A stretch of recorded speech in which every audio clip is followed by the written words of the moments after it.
যারা বাবারা আছেন, দাদারা আছেন, আমি আপনাদের নাতি হিসেবে, ভাই হিসেবে, ছেলে হিসেবে একটা অনুরোধ করি, আপনাদের ছোট ছোট সন্তানদেরকে মসজিদে নিয়ে যাবেন। দুষ্টামি করুক, তারপরে নিয়ে যাবেন।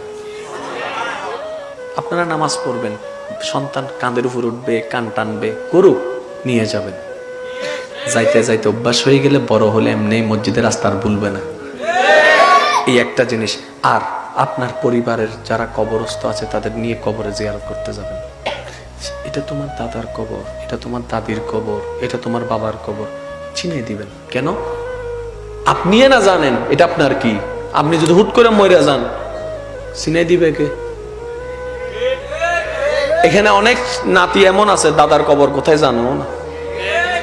তা আপনি যেমন দাদার খবর রাখেন নাই, আপনার নাতিও আপনারটা রাখবে না। ফাতিহা যদি না পড়ে কবরের মধ্যে কি টিয়া হবে না? টিয়া টিয়া